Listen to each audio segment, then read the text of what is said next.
Now that you've got your presence established, it's time to start cranking out some quality organic marketing content. Let's look at some of the types of content you can create, curate, and leverage in your Facebook marketing. First, let's talk about basic posts. So much emphasis has been placed on visual media like photos, memes, and videos in recent years that many people have forgotten the power of good old-fashioned text.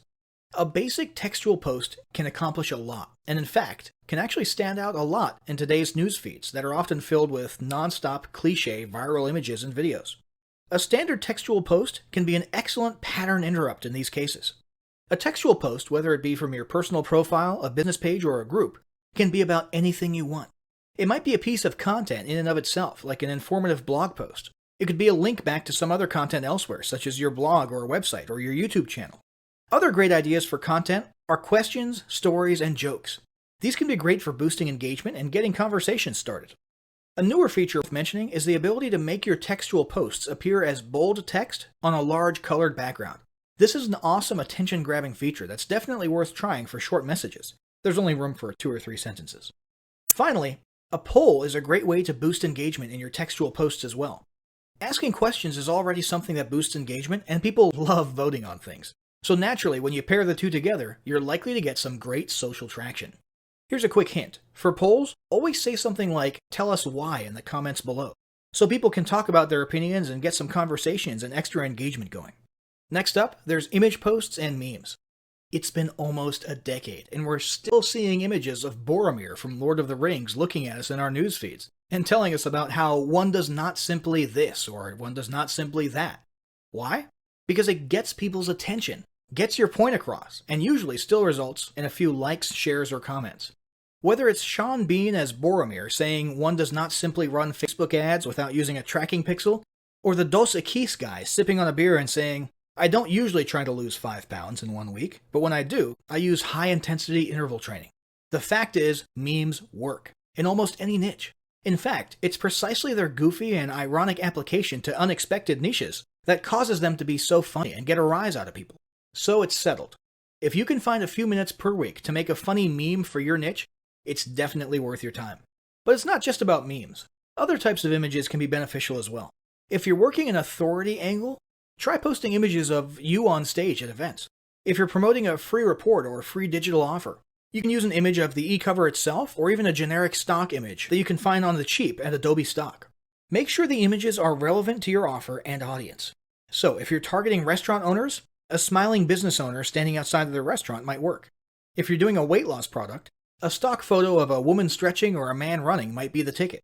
If you're selling physical products, use an image of the product itself or of a person using the product. And remember, these are organic posts, not paid ads. So you're not bound by some of Facebook's restrictions like the text-to-image space ratio, and so on. Although there still are some terms of service that apply to all content, so be sure you familiarize yourself with those. Next up, there's videos. The uncontested king of engaging content.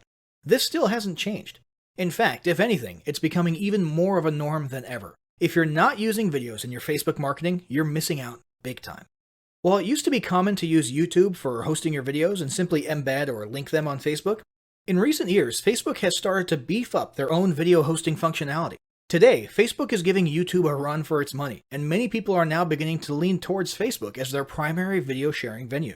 This is beneficial not only to Facebook, but also to marketers because Facebook has made its videos super engaging by making them autoplay with no sound while people are scrolling or swiping past them in their news feeds. This results in a ton of views and engagement. So, video content is a must. But what types of video content should you be incorporating into your marketing? There are several options. There's regular vlogs, talking head videos, selfie videos, screen capture videos, instructions, tutorials, tips and tricks, funny videos, motivational videos, animated explainer videos, short advertisement videos, inspirational videos, slideshow videos. The list goes on and on. Any way you're able to convey content or messages via videos is great. More recently, Facebook has introduced live streaming videos. You can literally host a live video feed or show and even invite others on for split-screen interviews and discussions from just about any device. All of these innovations in Facebook video sharing are helping to propel Facebook further into the video marketing spotlight, and it's not a trend you want to miss out on. Now let's talk about curated and repurposed content. Not all content needs to be created by you or your team from scratch.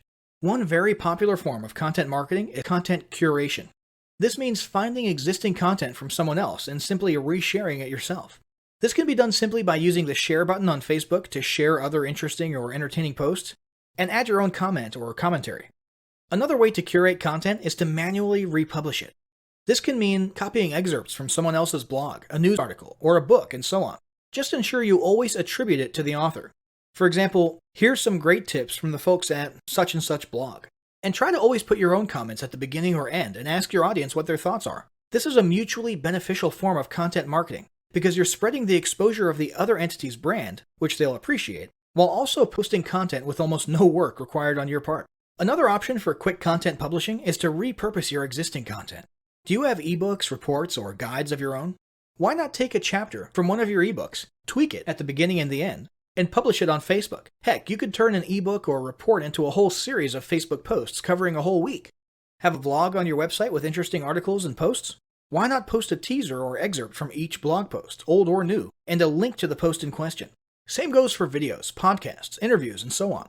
If you've been online long enough, there's a good chance you'll be able to repurpose a lot of your old content into Facebook posts. Now let's talk about boosting content. Although this guide is about organic content and not paid ads, it's worth mentioning that you can pay to give your organic content a little kickstart and increase the reach and exposure of it. You can do this by choosing any organic post of yours and clicking the Boost Post button. This will open a new screen where you essentially turn your post into a paid ad for a limited amount of time. You can set a budget, choose an audience, and many of the other settings you'd usually apply to creating a paid ad. This will get your post in front of many eyes that otherwise would not have seen it in their news feeds. Be advised, when you use this method, your post technically becomes a Facebook ad and will then be subject to Facebook ad guidelines that most organic content is not subject to.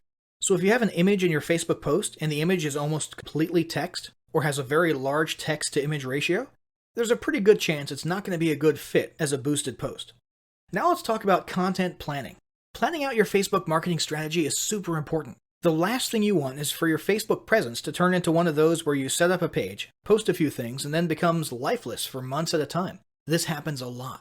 When people see this, you instantly lose credibility. And that's why it's important for your team to have a robust content posting schedule and strategy. Ideally, you should be posting something almost every day at least. However, this need not always be content designed from scratch. Instead, you can set aside 2 days of the week that are for original, created from scratch posts or videos, while all the other days in between only require a reshared post from elsewhere or a quick meme or image. Set aside another day of each week for a video post and maybe another day for a community poll. If you have a regularly updated blog or YouTube channel, you can also simply add a new step to your blog posting or YouTube uploading workflow, in which after each post or upload, a link to the new content should be shared and teased on Facebook. There are a number of ways to easily incorporate daily Facebook posting into your weekly routine.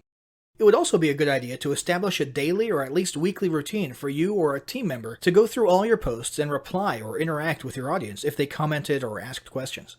Finally, let's talk about tools, services, and help. Maintaining a regular and active Facebook presence can be a little difficult if your business is already busy as it is. If it becomes too overwhelming, there are several options for lightening the load, or at least making it easier to manage. First off, there's tools like Hootsuite and OnlyWire that make social media posting, scheduling, and planning much easier. If you'd like to have your content created for you, there are a handful of paid third-party services out there that will literally create and post content for you on a daily basis. $99 Social would be one example of this. You'd simply fill out a profile of what type of content you want and what industry or niche you're in, and let them take care of the rest. Finally, it might be worth it to hire a new team member specifically to handle your social media marketing, or delegate the responsibility to an existing team member who has time available to do it. This individual would be in charge of posting, commenting, replying, moderating, and so on. So, Facebook marketing is clearly an incredibly valuable and arguably critical part of any online business today. As you've learned in this guide, it can be a lot easier to establish a Facebook marketing strategy and routine than you may have previously thought. But none of it will count for anything if you don't start applying what you've learned right away. To that end, start implementing the steps of the following battle plan today. Step 1. Establish your marketing goals. Step 2. Determine what type of presence best fits your goals and create it right away. Step 3. Draft up a plan with your team for daily content posting and delegate the responsibility to one person. Alternatively, if you're a lone wolf, consider using the above-mentioned tools or services to lighten the load.